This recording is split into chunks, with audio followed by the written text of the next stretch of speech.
I don't need the microphone because I'm a loud talker. It even says that in the door to my office. So in fact, I'm not going to use this. Please do for the recording. Okay. By that, what I mean is absolutely I'm going to use this.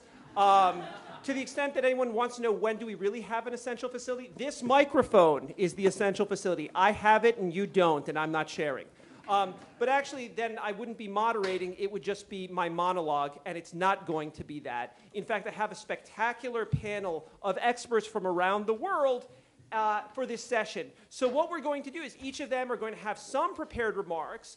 Then Chris is going to give his overall commentary. And then we're going to have maybe one or two questions. But if there are people in the audience who really want to ask questions first, of course, I'm going to go to the audience first because I believe in power to the people. So I think maybe just the easiest thing to do, because I can create my own standard, right? We'll start to my left and keep on going further down, and that way, sequentially, Chris will know that it's his turn soon to comment on everybody else. So I want to start with my dear friend Avirup Bose from the Jindal Global School of Law, probably the most, if I can say so, innovative law school in all of India. Avirup.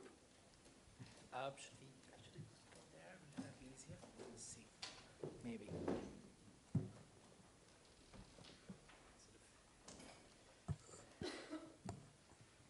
Okay. Thank you, Danny. Thank you, Brian, and to your team to get us here and for the lovely welcome. The Indian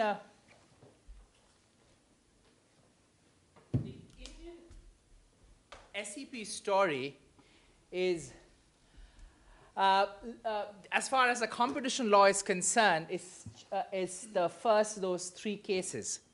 It's exactly 24 pages in length, 8 pages for each decision, more or less a template of the same reasoning, in spite of the set of commissioners or members changing. At times I wonder how long as a competition academician I'll be able to spin this to get free tickets to conferences abroad, because there's only so much there. But why India, in spite of whatever it is, why is it important? Very quickly, India has this year become the second largest market for smartphone users, over sort of surpassing United States. It's second only to China. Now, the level of smartphone penetration in India is roughly 34%. That of China is 56% as of today.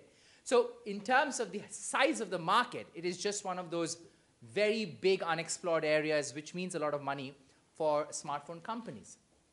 So, and yet you have a regulator which hasn't decided, it's still pending. It is a jurisdiction which doesn't have any form of guidelines, whether IPR or otherwise. It is a jurisdiction where you cannot settle out of court. So you have to subject yourself to the full length of trial up to the Supreme Court of India with an average case pendency of something ranging to 7 to 12 years. So it matters to get things right at the right time. And with that, I will just quickly go on to the more substantive part of what the three decisions basically are. They have said that these are all against Ericsson by several implementers. As a member of ETCI, Ericsson is bound by the contractual obligations of FRAN. FRAN licenses are primarily intended to prevent holdups and royalty stacking, common problems associated with standardization of technology. Ericsson is dominant in the relevant market of SEPs of 2G, 3G, and 4G. Then comes these two important elements, which is what as far as these are all prima facie orders, these cases are now being investigated by the DG investigation, and then it will come back to the Commission for their final adjudication. But what the Commission has said in its prima facie order, again, they are not bound by what their statement is, but it can, as of today, gives us a pretty good indication of what the Commission thinks about it. It says licensing practices adopted by Ericsson were discriminatory since royalties were being charged on the price of the end device as opposed to the chipset where the technology is implemented. And secondly, non-disclosure agreements, NDAs, that implementers were forced to sign was indicative of discriminatory licensing practices. So in terms of the FRAND commitments, as far as the CCI is concerned, if you charge fixed percentage royalty rates, you violate F and R, which is fairness and reasonable rates. And because you have NDAs, which is not disclosed to others, they are non-discriminatory in nature. This is, as far as my knowledge goes, the only jurisdiction in the world which is on its way, if it doesn't correct itself, to set up a percentage-based royalty on FRAND commitments, as well as have a commitment that NDAs by itself is problematic from a FRAND point of view. The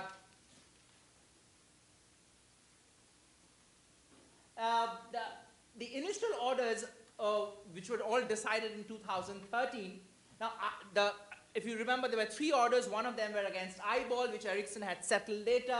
The Eyeball judgment delivered by CCI on May 12, 2015 was 2 months after the Intex order was delivered by the Delhi High Court in March 2015, but almost mimicking the same 8-page judgment delivered in the preceding cases of Micromass and Intex. Now, the Delhi High Court is India's default federal circuit for IPR cases. And all these cases, and I'll show you a little later in a slide, all these cases began as injunctions against those implementers in the Delhi High Court case.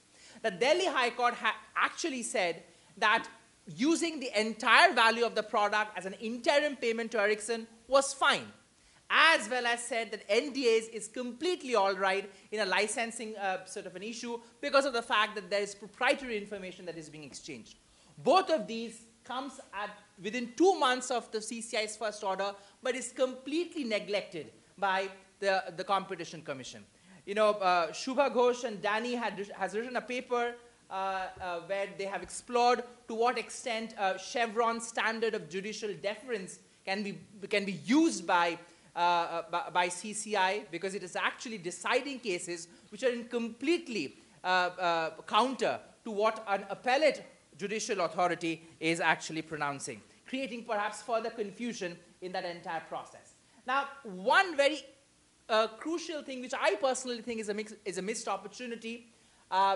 Dina is not present in the audience. She could perhaps correct me if I was wrong. Now, what happens is when CCI investigation begins, it gives, at a prima facie stage, it is not bound to, but it does give an opportunity for the parties to rebut the allegations made. And it did give Ericsson not once, but 3 opportunities to rebut allegations. Now, I know there are several, and as has been explained in the morning session, there were theories which could counter CCI's repeated assertion that the specter of holdout and royalty stacking was coming out in these cases.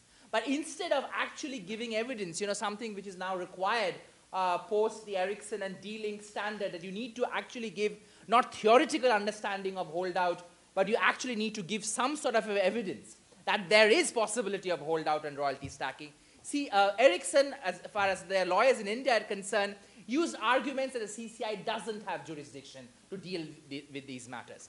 In my experience, if you tell bureaucrats who are now sitting in judgment you don't have jurisdiction, they don't take it lightly. And they didn't take it in this case. They did say that we have jurisdiction. And I personally think it was perhaps a lost opportunity to present before the CCI at that very early stage that your very presumption on which you're basing the fact that there is a causation, there's a cause of harm, antitrust harm, is perhaps misguided. But we'll not know whether that will come to stay or not. Now, 2 additional broader questions of CCI's FRAND orders are, should there be a threshold of inquiry for CCI's prima facie order before it determines whether it should subject this to further investigation, and the relevant market determination in these cases?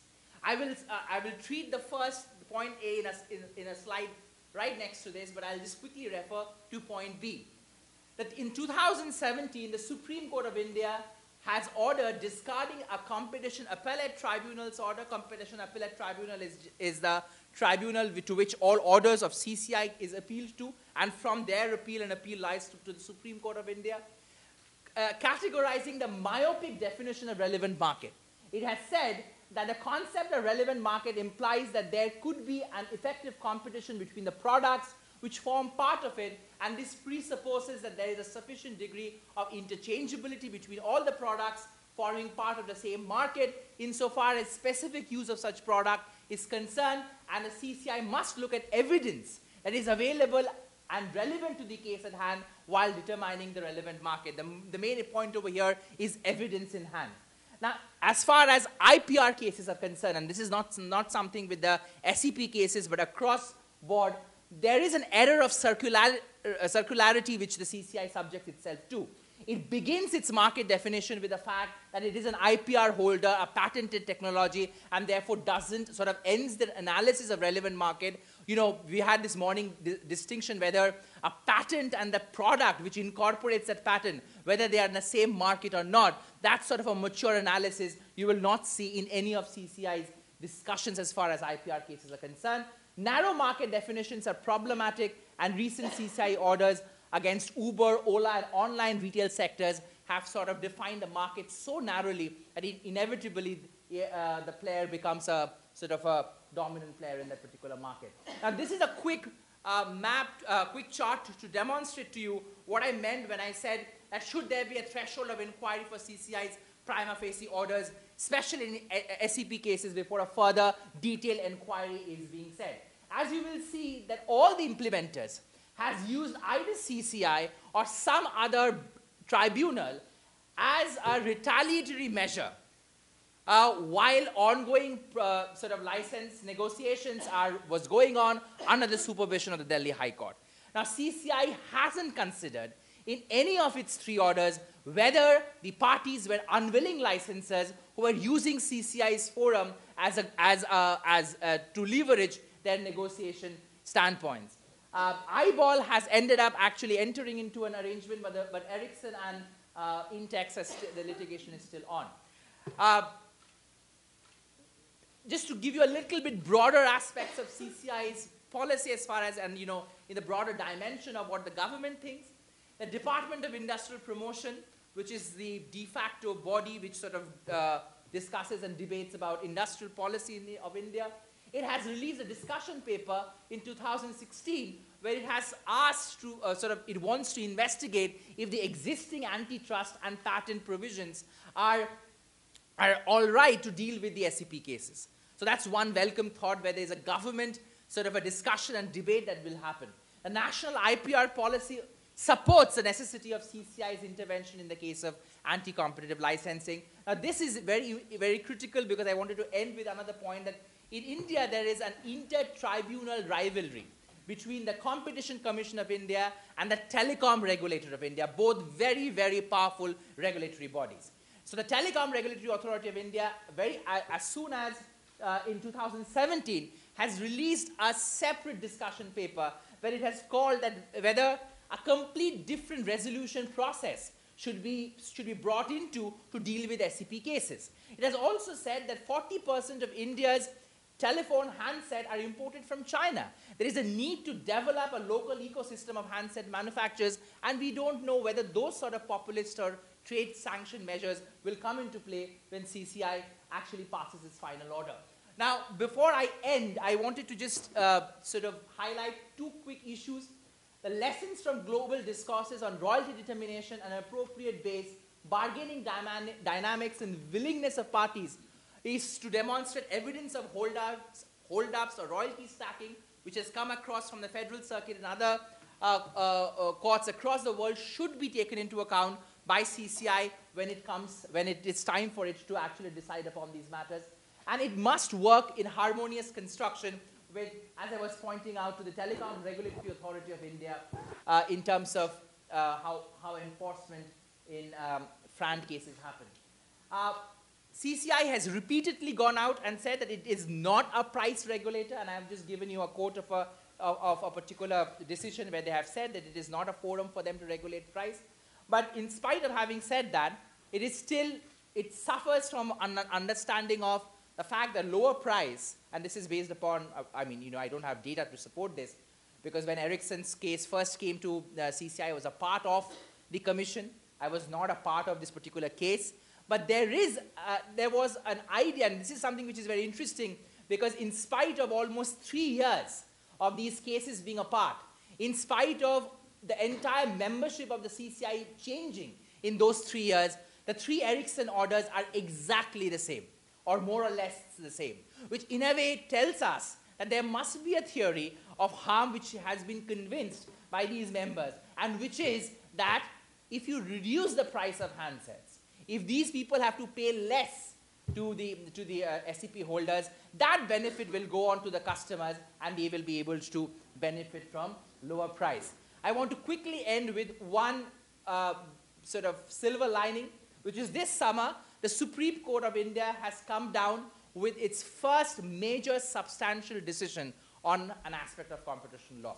What it has said as far as in terms of, it is not specifically with SEP cases, but it has said that the purpose of Indian competition law is to foster innovation. And it has suggested to the Competition Commission of India that innovation should be an input in your decision-making analysis. Now, unlike many other jurisdictions, India doesn't have a regulatory management system where its decisions of its regulators are scrutinized in terms of its impact or the assessment it will have on the economy. So this becomes a welcome relief where the Supreme Court directly is asking the regulator that you must understand what your decision or how your decision will have an impact upon the industry, innovative capacity of the industry, where you are subjecting it to remedies or to certain particular scrutiny. So that's a good note. The bad note is that no matter what, that given that the regulator is working in a vacuum, there's hardly, I mean, there's a handful of writing on Indian SEP cases. I can literally count them on, some of them are actually in this room. There is a need for larger interaction and engagement with the Commission, because they must be able to appreciate the developments that has happened in other jurisdictions.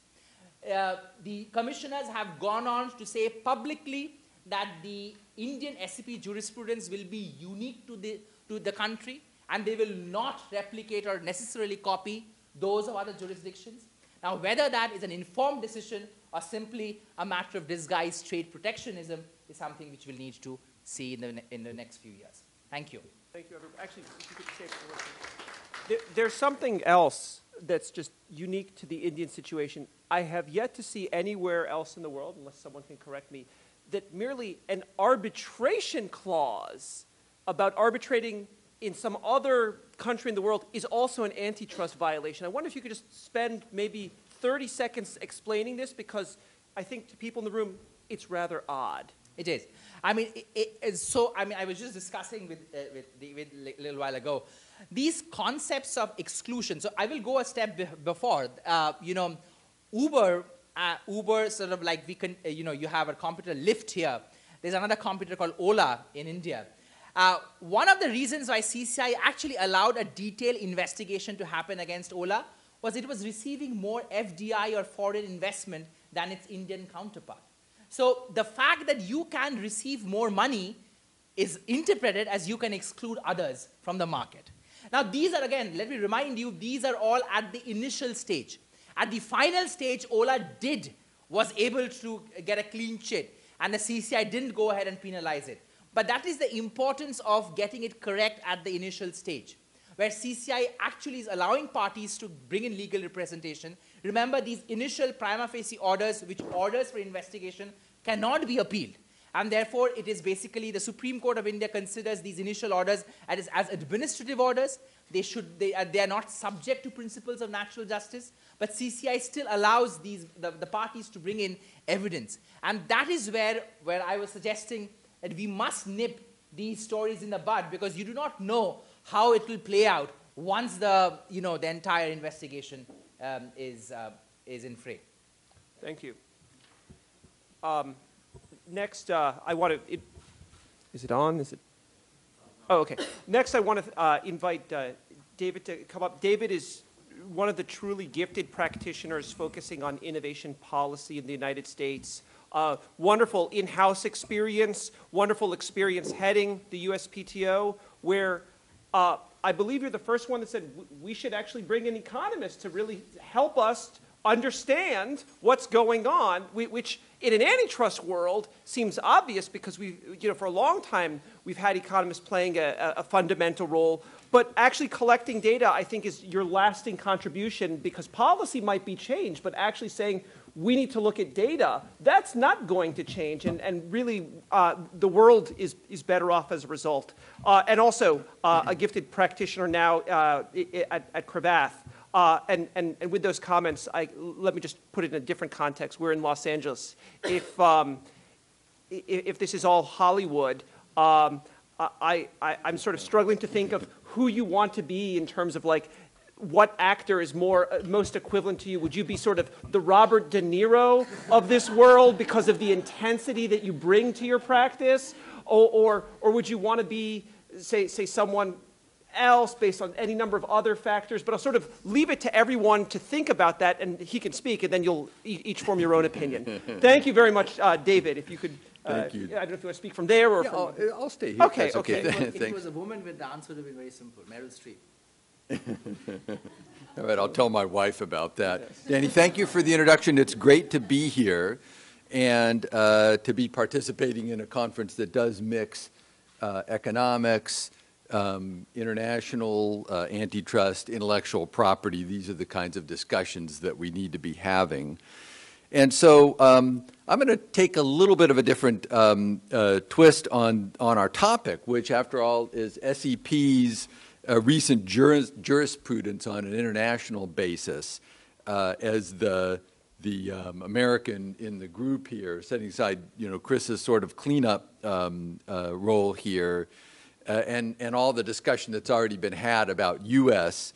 IP and antitrust cases. I thought what I'd do is give you my sense for who's getting it right and who's not getting it so right relative to the way they are looking at this IP antitrust interface. And Avi, I'm very encouraged, by the way, to hear your final comments involving some of the things the Indian competition regulators are looking at. In a country that's growing quickly, we need some progressive, international, global look at antitrust, and it would be great to see India become a leader in that regard. The bottom line for me is I think that the U.S. and Asia, setting aside Makin Delrahim's frankly brilliant speech, in my personal opinion, this afternoon, so back up to the previous administration, I would have said that the U.S. and Asia have been going, frankly, in the wrong direction, and that Europe has been the leader, and I think taking the most progressive of directions on this interface between IP and antitrust. I think, frankly, the U.S. has become, anti-innovation, anti-contribution to standard setting by innovators, and Asia has unfortunately followed the U.S. in many respects. And I think the Europeans, on the other hand, have chosen a very different path, the path of balance, the path of recognizing that both implementers and innovators play important roles and have important responsibilities. So if you step back and just take a look, we're supposed to be discussing some case law here, and Avi did a good job of that. And let me just talk for just a minute about a few of the cases in the EU that I think have set the tone and set it appropriately. There's the Huawei case as an example against ZTE Deutschland. And in my mind, that case simply stands for the proposition of a German court saying that the parties to a FRAND commitment are in the best position to determine what is FRAND. Seems like a pretty straightforward comment. That's what the German court said, similar to what Makin Delrahim just said a little while ago, right? Why don't the parties sort these things out, and why don't we put, if you will, pressure on the parties to go back and work together? Then there's the St. Lawrence case versus Telecom Deutschland, another German case. And this case, in my mind, stands for the simple proposition that when the parties can't agree, there will be a determination, and it will be handled by a court which will step up to looking at the balance and between the two parties and the requirements on both the part of the implementer and the innovator to step up, make reasonable FRAND offers, and make reasonable FRAND counteroffers, and a unique recognition by that court that implementers are important too. Implementers are important, but innovators are important too. They are both important. And then thirdly, I'll just point to, I think it's a more recent or the most recent case in the UK following up on all of that just earlier this year. This is the case in which Justice Bierce took a look at, I think it was Unwired Planet's activities, and also said, when necessary, courts will step in. Courts can decide what is FRAND. Courts can even decide on FRAND rates, and we're even willing to decide on a global basis if we need to, in a way that, again, balances the interests of the innovator and the implementer, and where a court was willing to create a new jurisprudential device called a global FRAND injunction. Very powerful tool. If there's anything that will cause parties to work together, it's that kind of hammer. And I think, frankly, that's what the German courts have been saying, too, to implementers who haven't been willing to come forward and make a FRAND counteroffer is, we're going to force your hand, both parties, to work together, the innovator and the implementer, because we're just going to put an injunction down for folks that aren't willing to be to work with one another, and that really does cause people to come to the table. And this isn't to say to favor innovators in the equation; it's to put both parties on a level playing field. So that's my quick snapshot to start out with on who's got it right on the case law level. One other thing I wanted to mention that hasn't been mentioned yet is the role, I think Macon mentioned it just briefly in his remarks, the role of the so-called SSPPU, or the Smallest Saleable Patent Practicing Unit Doctrine. And this is, again, another area where I think the U.S. and Asia, unfortunately, have gone off in the wrong direction, and the Europeans have taken a more progressive approach. First of all, if you step back and ask, what is SSPPU about? It's a very limited doctrine created in the U.S. jury trial context, involving very small numbers of patents, like the smallest number, like usually one patent, and not whole portfolio licensing. It does not limit freedom of private parties to negotiate. It's not useful in estimating the value of a license for an entire portfolio. It doesn't give any automatic right to any particular low license or any particular license on the part of an implementer, and it can't override the actual market value of a license that's demonstrated by past negotiations. Those are all just, pulling or giving you one-line summaries of holdings of cases about SSPPU in the U.S., culminating in the CSIRO decision in which Cisco tried to, here in the U.S., tried to overextend the SSPPU doctrine. And I think it's fair to say the Federal Circuit would have none of it, but you can decide. I'll just read the quote from the case where the Federal Circuit said, quote, the rule Cisco advances, which would require all damages models to begin with the smallest saleable patent practicing unit, is untenable, right? It's untenable. Pretty clear statement. Continuing with the quote, it conflicts with our prior approvals of a methodology that values the asserted patent based on comparable licenses, end of quote. And so that case, to give the U.S. Federal Circuit a bit of credit, correctly put SSPPU in its appropriate place. It's one end on a spectrum, right? On the other end of the spectrum is the entire market value rule. That's on the very high end. Rarely should that be applied.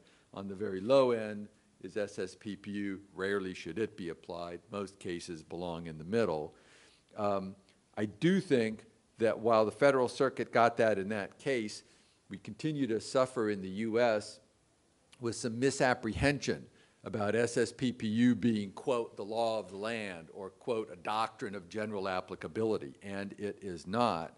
The problem is that discussion has infected the debate in Asia, where I regularly hear from antitrust enforcers there, well, you Americans created this SSPPU doctrine, that's the law, we're going to apply it here. It really is just a way of saying, you know, we want to take licensing values down, and as I think Macon Delrahim mentioned at lunch, it's a way of saying we want to trade the future for the present, right? We're going to undervalue innovation, we're going to favor our local champions, and we're not going to provide the proper incentives so that investments can be made in future innovation. And we need to appreciate these doctrines for what they are, right? They're shifting value from implementers to innovators and back and forth.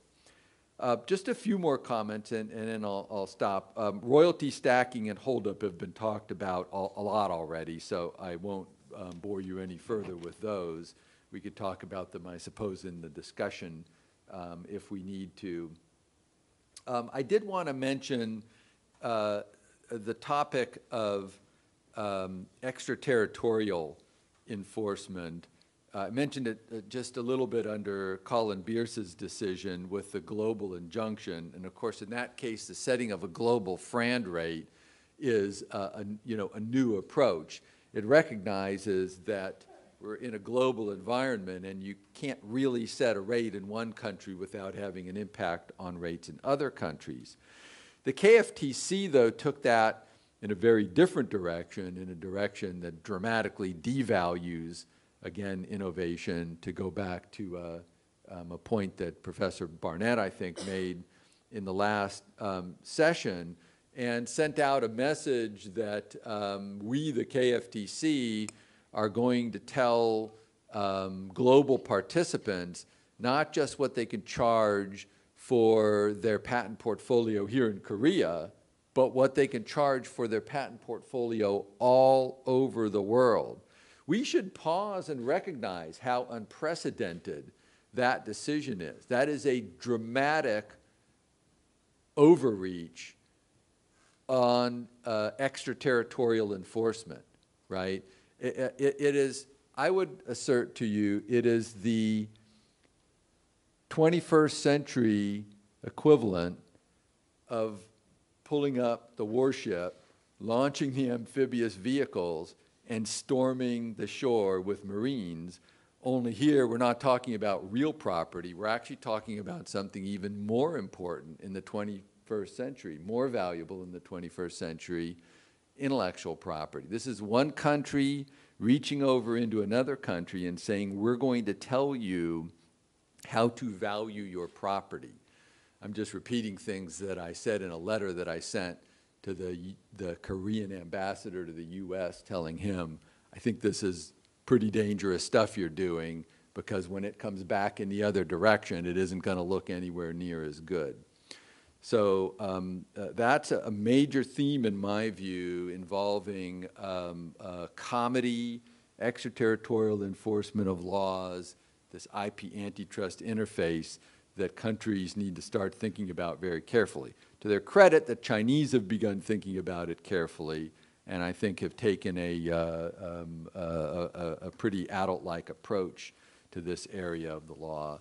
We're going to need other countries doing the same. And then lastly, I'll just comment, to take this discussion up to a significantly higher level, the way I think about this jurisprudence and enforcement area at the intersection between IP and antitrust, and I'm very pleased to have heard the first of it just this afternoon in Macon Delrahim's speech, is we really need to turn a new page.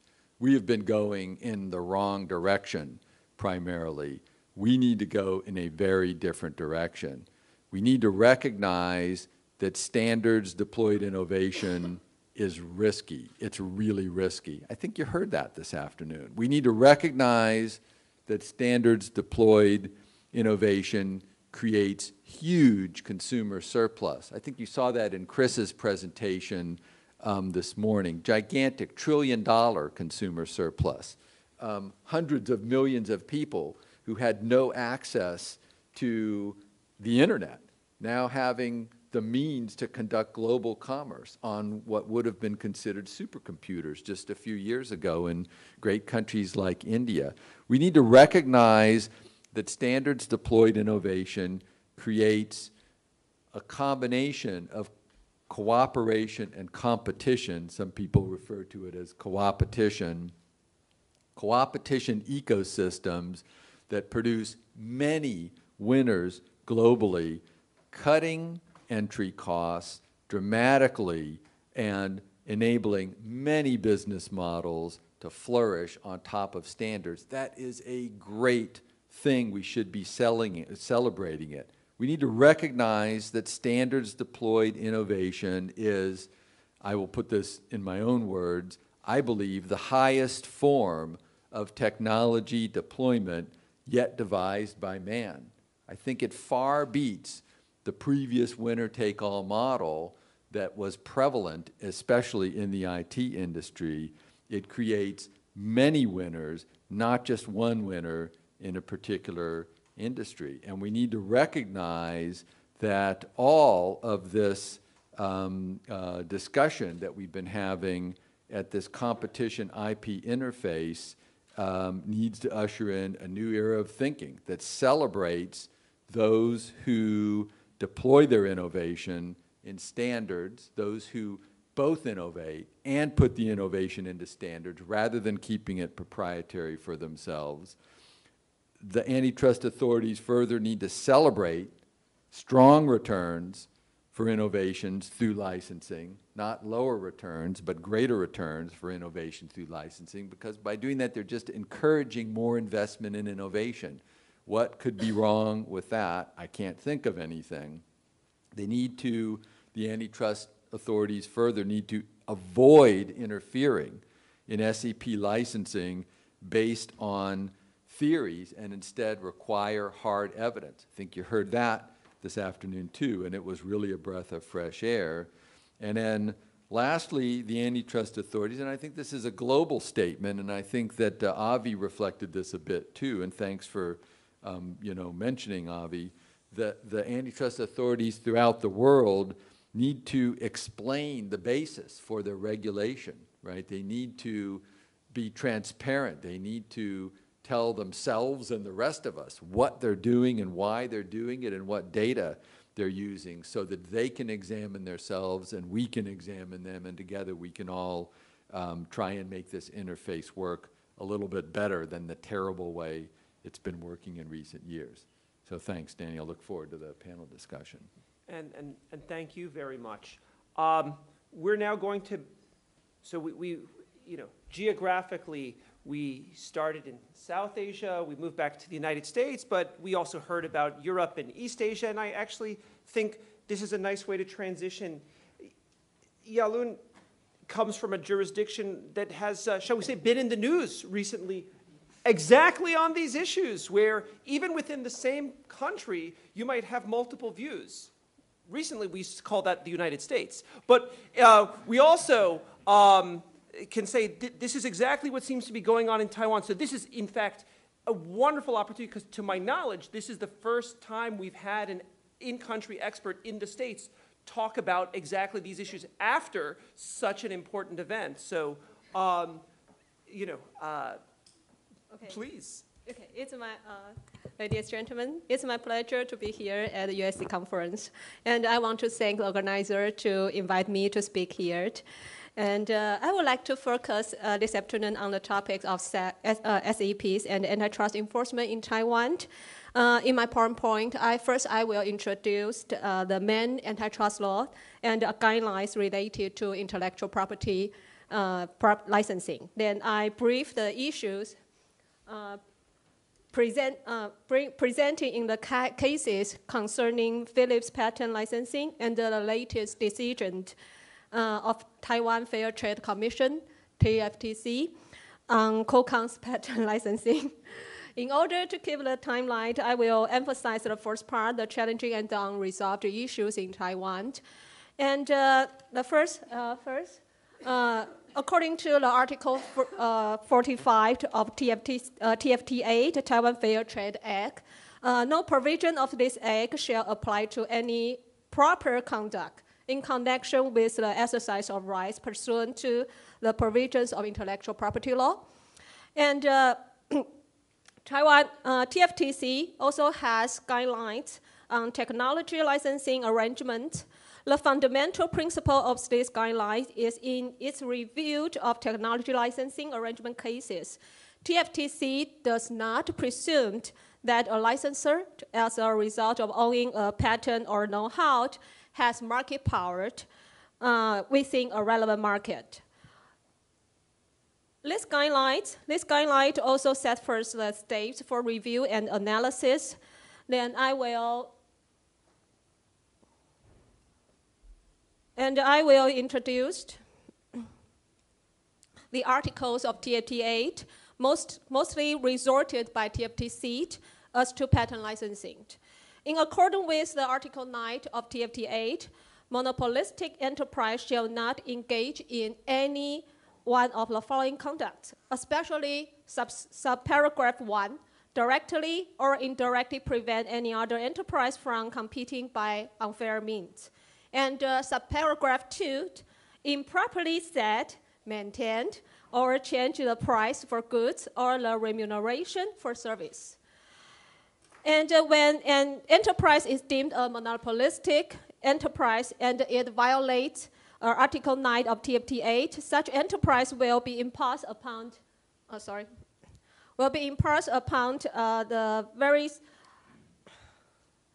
most severe sanctions, such as huge fines and a potential criminal liability. Then we can find Article 25.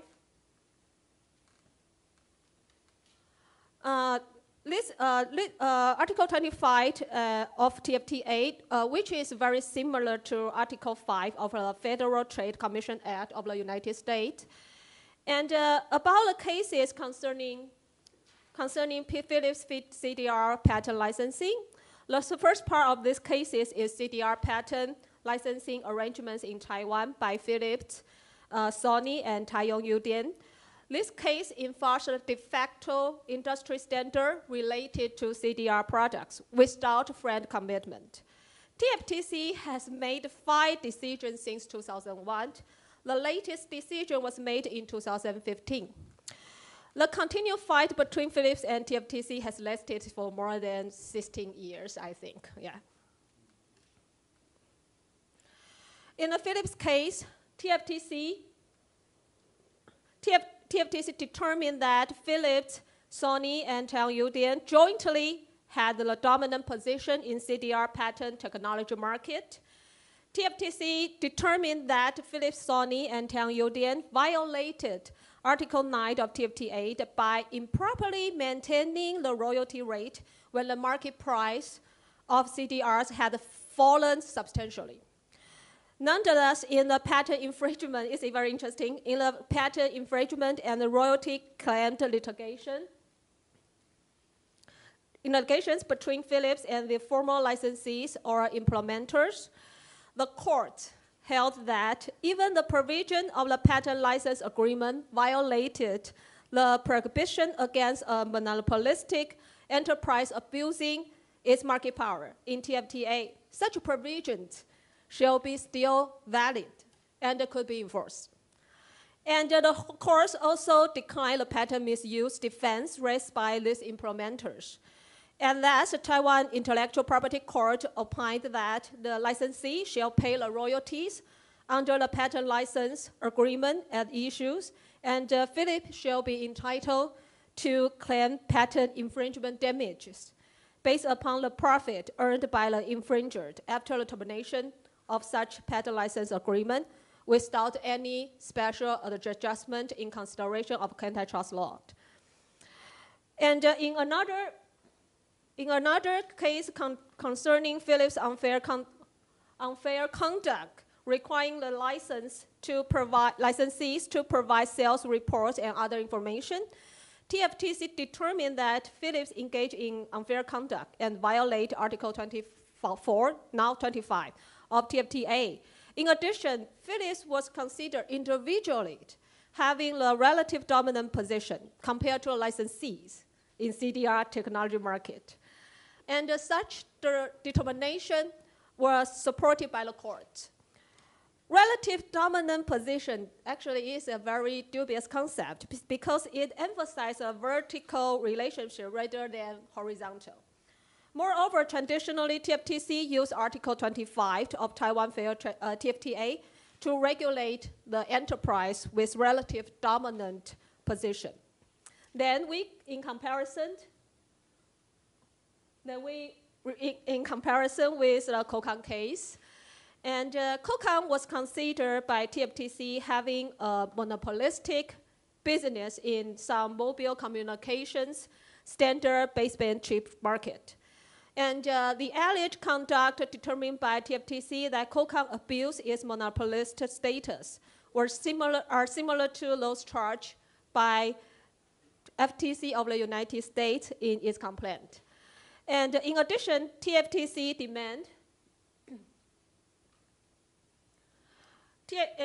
demanded that Qualcomm cease applying unlawful provisions and renegotiate the patent license agreement in order to rectify such conduct.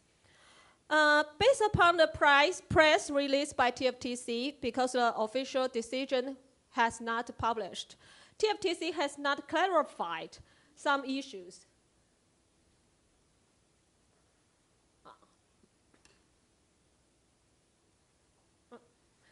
For example, TFTC had not, the market power of each SEP owner depends upon the market, whether the market power of each SEP owner depends upon the market share of the standard in dispute, or whether each SEP constitutes one relevant market, and whether each SEP owner is a monopolistic enterprise under Article 9 of TFTA.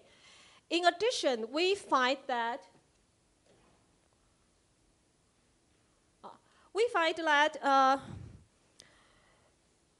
the TFTC is trying a new approach for SEP issues. It's noteworthy that TFTC did not determine if Qualcomm improperly set the royalty rate, which is a very different approach compared to the approach in the Philips cases. TFTC's Qualcomm decision right now is raising lots of discussion in Taiwan. On the one hand, the Taiwan Ministry of Economic Affairs released a press is concerned about the potential negative impact of TFTC decision on Taiwan relevant industry. On the other hand, some commentators in Taiwan argued that TFTC should directly intervene the improper and excessive royalty rate set by Qualcomm.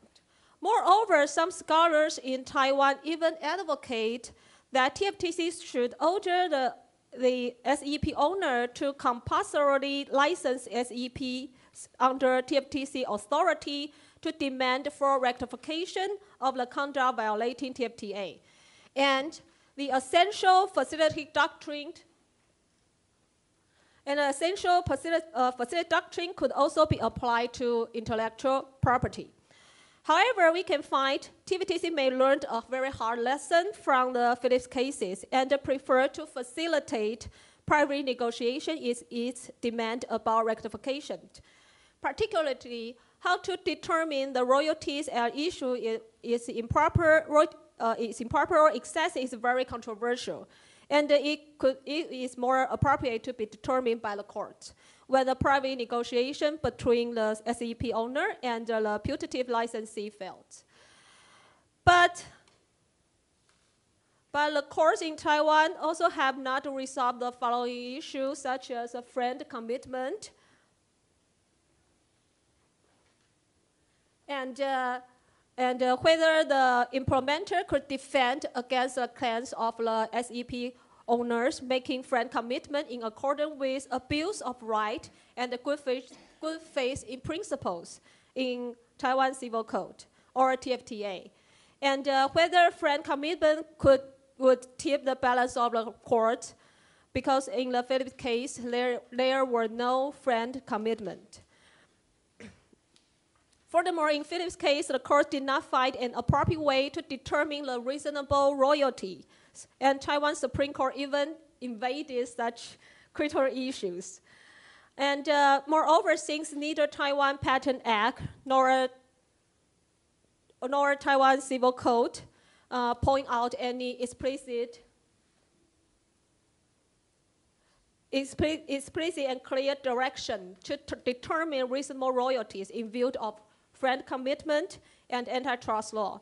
Probably the court may weigh all the pertinent interests and losses to determine how to apply Taiwan Patent Act and Taiwan Civil Code in each individual case. And such royalty issue will be a demanding job for the courts in the future. And lots of Taiwan manufacturers are strongly influenced by SEP licensing issues in the global market.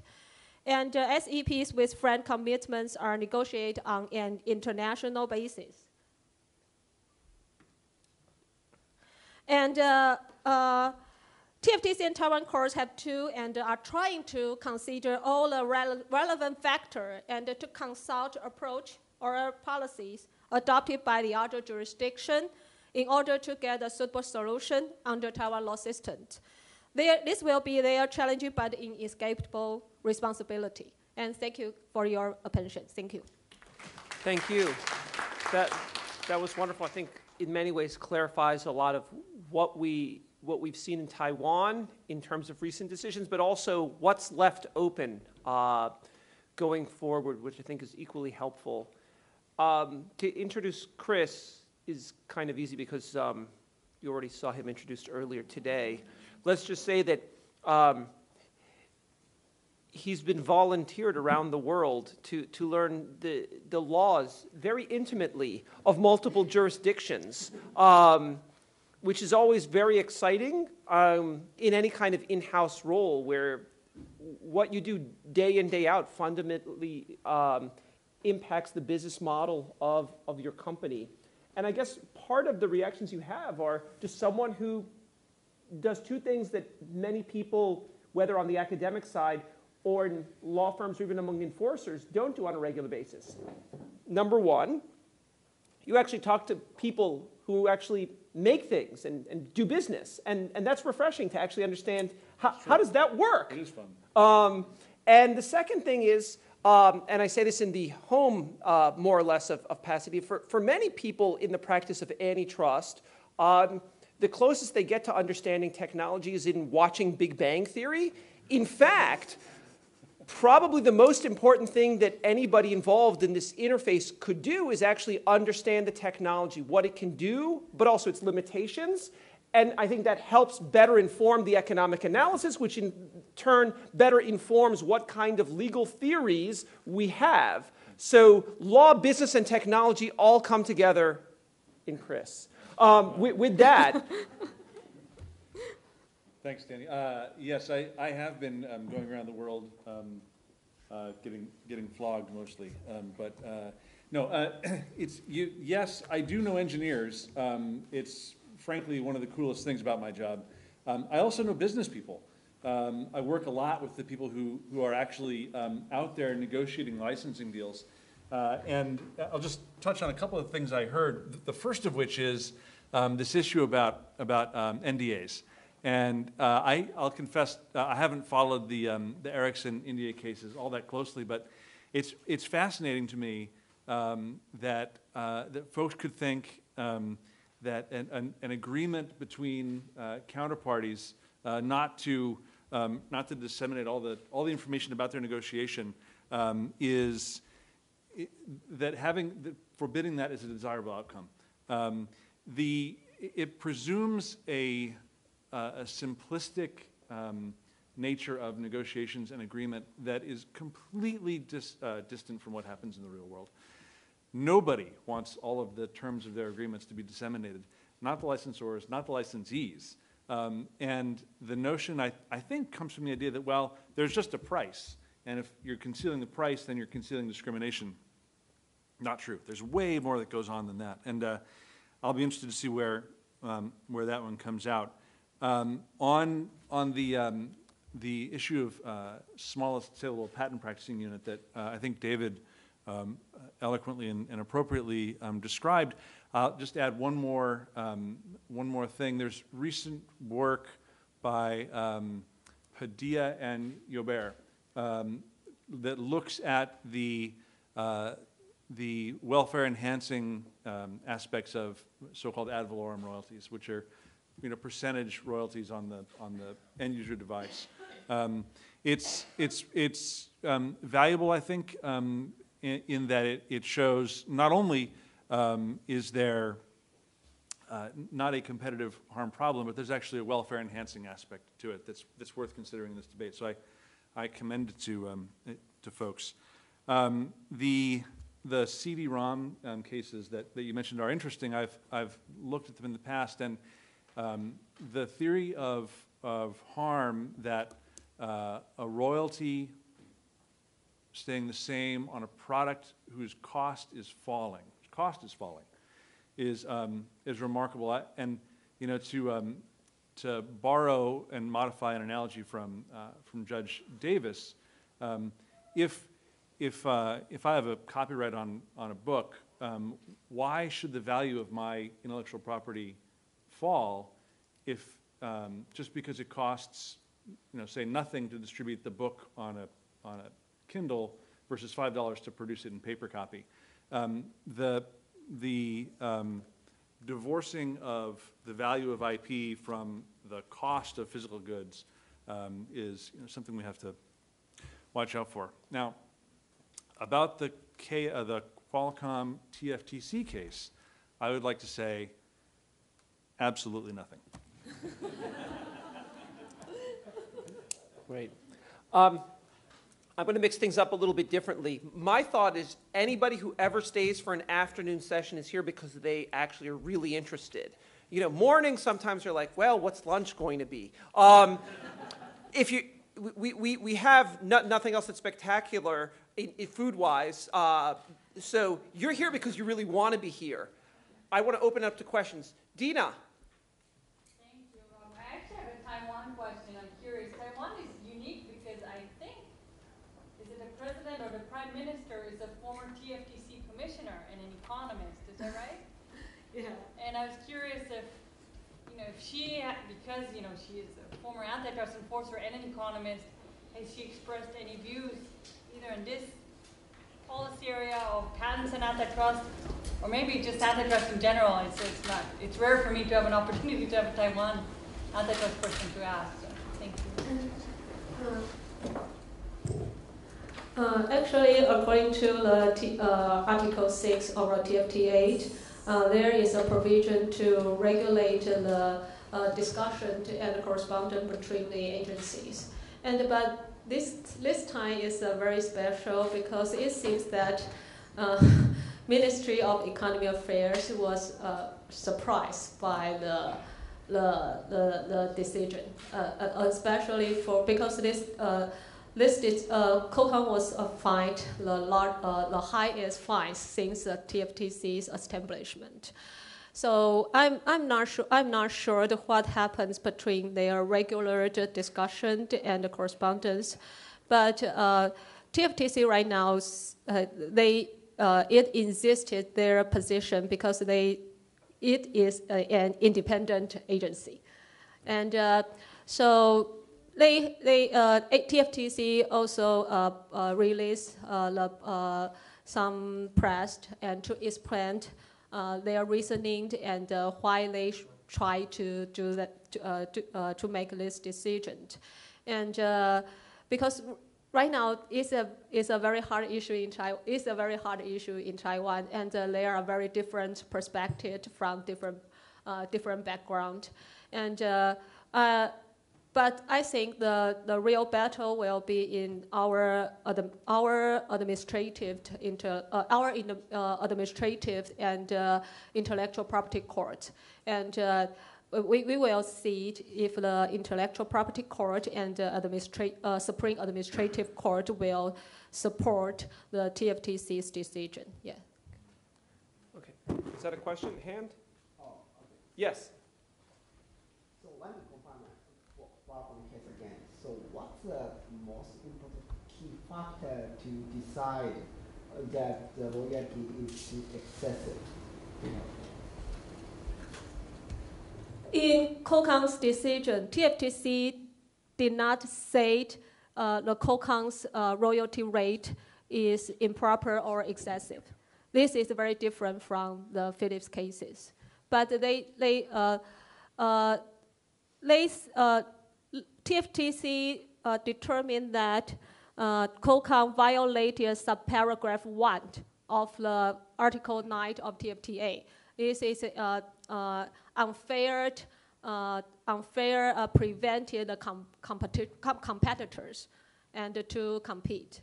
And it is not about the royalty rate. So that's why I said some commentator and criticize TFTC for why TFTC did not intervene directly the royalty rate under subparagraph 2 of Article 9 of the TFTA. So right now we in Taiwan, lots of people are discussing about this. Thank you.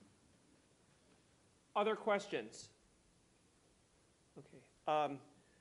We have 6 minutes left, so I thought actually, Avirup, you had wanted to make a few comments, I guess, in response to what you've heard, or alternatively, you were being very diligent about time and then realized there's probably a slide you would have said more about had you had the time. You now have the time. I wanted to just quickly add, couple of points which I thought which sort of came out from when I was hearing the other panel members. I remember the concept where we have celebrated the committee between various competition agencies. For some strange reason, for me, it seems, and when I'm taking from where David was sort of discussing about Europe taking a leadership, I am afraid that there could be a negative effect of committee within the Asian countries.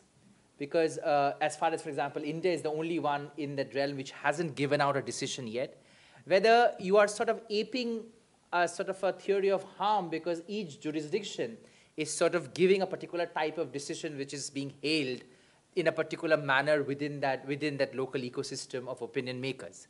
So whether, when you have a scenario where China, Taiwan, South Korea, and then you have similar, sort of Apple and FTC happening in India, in US, whether an Indian agency sitting there, they might think, oh, we have, European, there's an actual picture of Commissioner Vestager with like, where she has her hands like this when the Google order was given, whether demonstrating something which is populist makes the bureaucrats feel powerful within that ecosystem, which I think is a negative effect of committee if that goes to happen.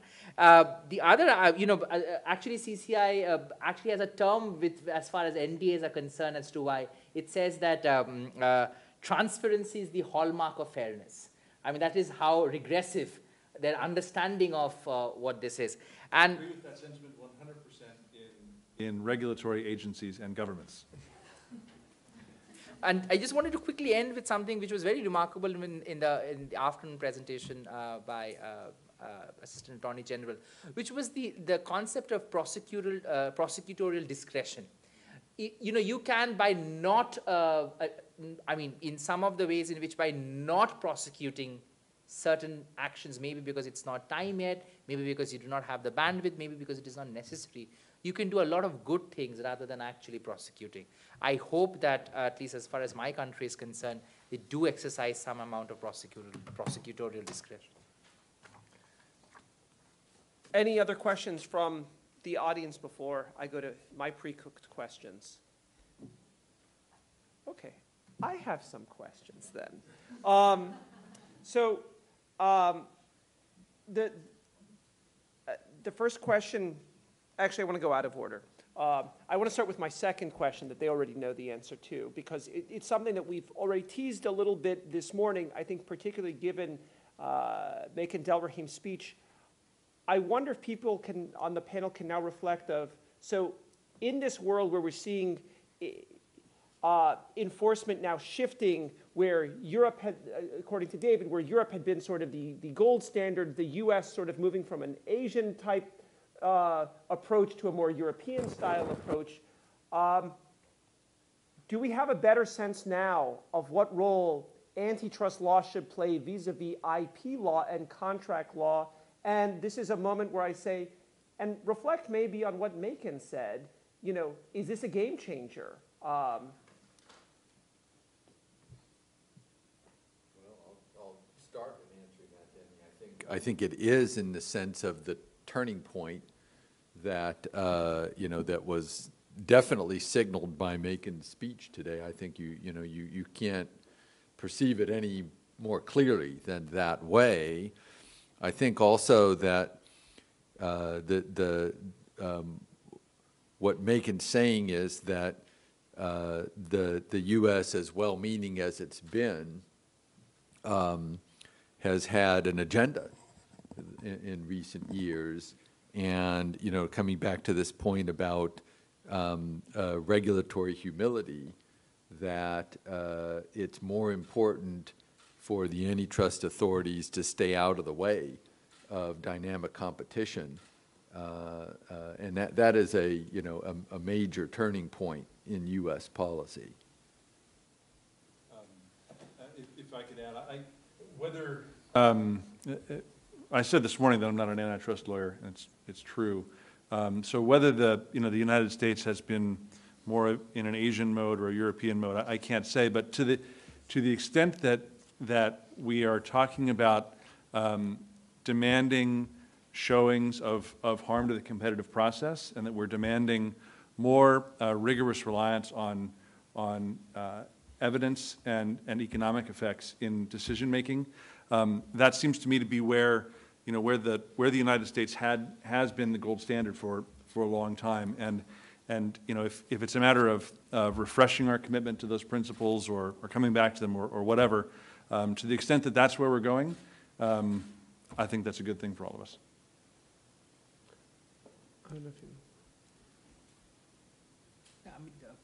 I think it's a great if regulators show humility in terms of sort of encroaching other areas where they're not supposed to be.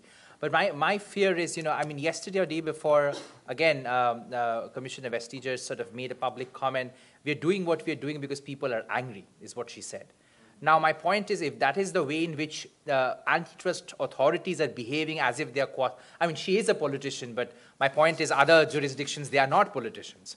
But, if we have, I mean, it's really very similar, because my past agency head had said that the purpose of Indian competition law is to stand beside the common man. Now, if these are the terms in which I mean, you perceive the role of competition agencies are, in that area, sort of regulatory sort of the discretion is a very, very welcome fresh affair. In my view, I think this issue will depend upon if you want the antitrust agency directly step in the SEP issue, or to leave the courts to determine the relevant issues. Because if we decide to let the court to determine the SEP issues, the patent law and contract law may play a much important role in this kind of dispute. With another, oh yes. Hi, Matt Lyon, Cornerstone Research. So I'm wondering, Mr. Kappos, in terms of maybe the Europeans doing better than we've been recently, what do you think about global British jurisdiction and Unwired Planet, and in particular the method applied by His Honor in London? Yeah, so Justice Pierce, You know, this goes to, I think the point Avi mentioned, we're now in a world that looks like it could be a race to the bottom, or to be fair, a race to the top at times in SEP royalty setting. And when you're setting, in effect, a global royalty rate, because you can't help but do that in a single country, we've never had to confront this kind of situation before, where a national court is having a global implication. That's what Justice Pierce had to do. I think he pretty bravely stepped up to it, and I think he knew exactly what he was doing, and he knew the global implications of it. So I didn't get a sense that there was naivete or non-appreciation for the soberness of this, right? This is a global impact from a single national decision. So I thought that was all very done very much in the light of day.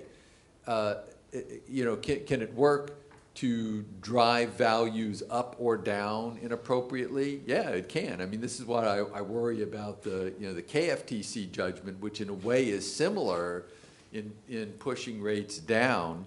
Some have said, by the way, that the answer is we need some kind of global rate-setting tribunal, or perhaps an arbitration system where neutral arbitrators set global rate. I don't know if any of that is right, but it does begin to come to grips with the fact that national courts, as good as Justice Pierce is and was in that decision, are in a delicate position in setting global royalty rates.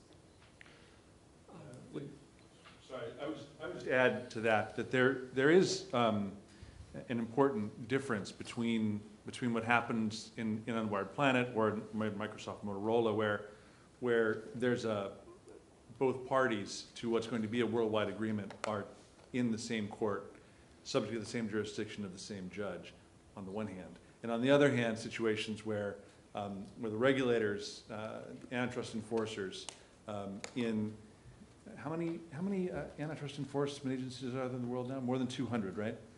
I think 128. Oh, 120. I'm sorry. I'm mixing it up with. 130. We're up. Oh, okay. See, I should never have asked that question in this room. Everybody knows the answer. All right. So more than 100, right?